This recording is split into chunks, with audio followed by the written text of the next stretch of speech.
With 3 draws in their previous 3 league games, Scone knew a return to winning ways was critical if they were to keep in touch with the top 2 sides in the North Division.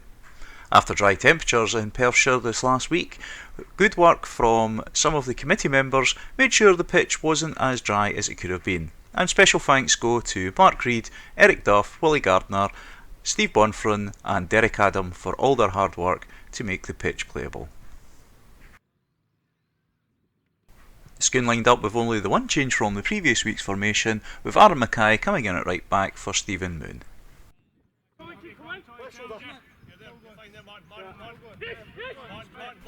As had been the case on the previous couple of matches, Scone were to have the better of the first half play, and created the first chance after just 10 minutes of play.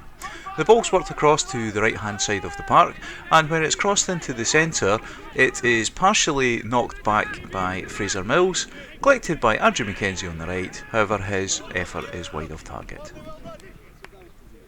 2 minutes later, Jags had their second effort of the game.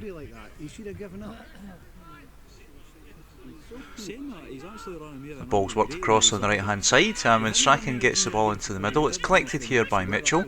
Mitchell then plays it back to Mackay, and Mackay then using Whitworth to put the ball forward, chased down by Mills, who manages to knock it over the keeper, however it just goes wide of target.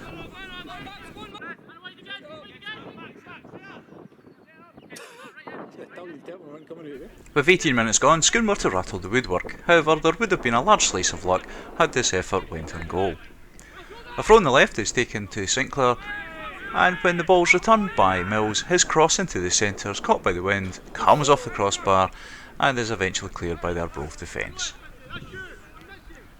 Arbroath had their first opportunity of the game after 25 minutes when they were awarded a free kick just outside the area. Gillespie stepped up to take the kick for the visitors, however he finds his effort on target blocked by Martin Strachan at the edge of the Scone wall. Scone managed to clear the resultant corner, and from play afterwards came the next opportunity of the game.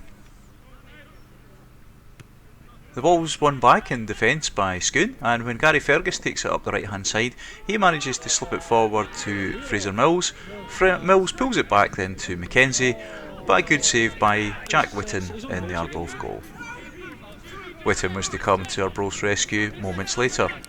Play up the left hand side, so the ball played between Sinclair and Avolio, and when the referee allows a good advantage here, the ball breaks to Avolio, his cross into the centre, excellent first time effort from Fraser Mills and an even better save by Whitten. Scone were continuing to press for the opener, and when a corner swung into the box, the ball eventually falls to Aaron Mackay, however his first time effort is over the bar. In the final seconds before half time, Jags were to have their final couple of chances of the half. Ball played forward to McKenzie, sees a great play by Whitten to knock the ball away. McKenzie takes possession back and eventually manages to lay the ball into the centre. It comes right across here to the far side, where Mitchell manages to keep it in play before centering it. Mills's attempt to the overhead kick is blocked, ball falls to Strachan, and another good save by Whitten to ensure the tie remained scoreless. As mentioned earlier, the match had followed this pattern of previous weeks, with Scone dominating the first half. Unfortunately, however, it then followed the same pattern, with Scone virtually not playing in the second half, and indeed, in this game, it was to be Scone's worst 45 minutes of the whole season. A number of individual errors led to Scone's downfall, and here Aaron Mackay, just off camera, short with the back pass which is then collected by Gillespie. He pushes the ball forward to Wilson, and as Wilson moves in on goal, he's pulled back unceremoniously by Whitworth. As you can see here, Wilson is through in goal when Whitworth pulls him back, and the Scone number 4 was perhaps fortunate to escape with merely a yellow card for this incident rather than a red.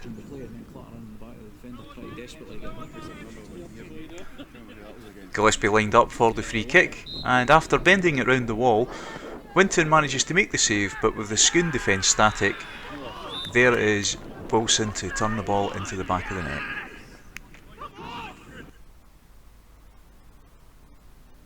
As the replay shows, when the ball rebounds off Winton, not one but 3 Arbroath strikers moving in on goal, and nary a Scone defender near them.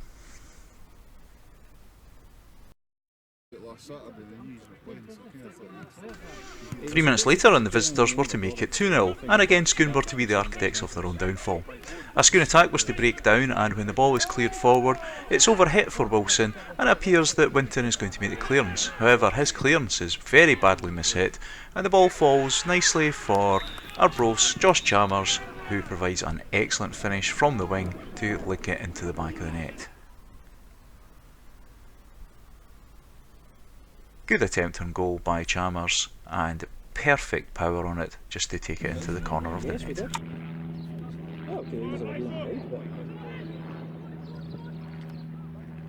The momentum of the match was now with Arbroath, and they continued to press in order to add to their score. Scone too were finding it difficult to clear their lines, being hemmed back more or less in their own half. On this occasion, when Strachan's pass is collected by the Arbroath midfield, the ball is passed out to the left hand side. Possession is held up well by Arbroath, and eventually the ball is given to Gillespie. He lays it back, and when the ball is returned to Gillespie, his effort on goal is just wide of target. From the resultant goal kick, Scone were to grab a goal back. The ball is headed on by Njie to Fergus, and when he knocks it into the box, it's collected by Mills, who beats out Whitten to knock the ball into the goal area. It looks like the defence might be able to clear it, but there's Abi Njie to pounce, and a welcome return to scoring action for Abi with his 18th goal of the season. Good play by Fraser Mills to get there before Jack Whitten. Good skill to turn the ball into the goal area. It does look like it could be cleared, but there's Abi Njie just to pounce before the ball can get cleared. Scone's reprieve, however, was to last only a couple of minutes, and Arbroath went back into a 2-goal lead. Again, poor defending from Scone as the ball is played up the line here. The clearance against Gillespie is blocked, and there the ball centred into the middle, where Charlie Wilson turns it into the back of the net. Again, the Scone defence not switched on, and you can see from the slow-mo replay here, not one but two Arbroath attackers standing in the middle, gloriously unmarked by any Scone defenders. It was a bad day at the office for the Scone defence. Scone were managing a few counter-attacks, with Abi Njie being the main danger man. Unfortunately on this occasion, however, he couldn't keep his shot on target. Into the final 10 minutes of play, and Vics were to create another chance. Again, it was a Scone clearance. It was picked up in midfield, and the ball is worked forward, eventually coming out to Gillespie here on the left touchline. He plays it across field to Chalmers, and when Chalmers produces a good save from Winton, the ball is eventually thumped clear.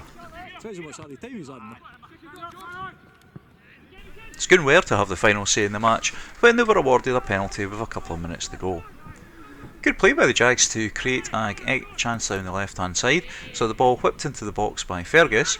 It falls to the back post where it's collected by Mackenzie. He turns into the centre where Njie's effort is blocked. A partial clearance is then picked up by Strachan, who crosses into the centre, and as Fergus goes to win the ball, he's nudged by one of the Arbroath defenders right in front of the referee. The referee, quite correctly, points to the spot kick. You see here on the slow motion replay, as Fergus is going in, just the arm comes across to push him in the back. Up stepped Abi Njie to convert the spot kick for his 19th goal of the season. However, unfortunately, it was too little too late for Scone, as the referee's whistle was to go some moments afterwards.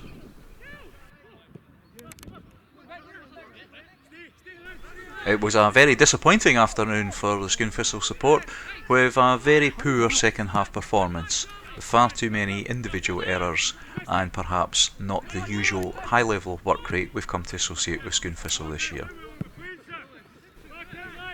Scone remain in third place in the North Division table, with the news that Canool and Lunkerty drew 2 each at Brownlands Park. However, with the teams below Scone now catching them up and with games in hand, yesterday's defeat may well prove to be a major blow in the club's ambitions of a top 4 finish. There's no action for Scone next weekend, as the club has a free weekend. Action returns on the 22nd of April, when Newborough are the visitors to Farquharson Park in a much anticipated local derby.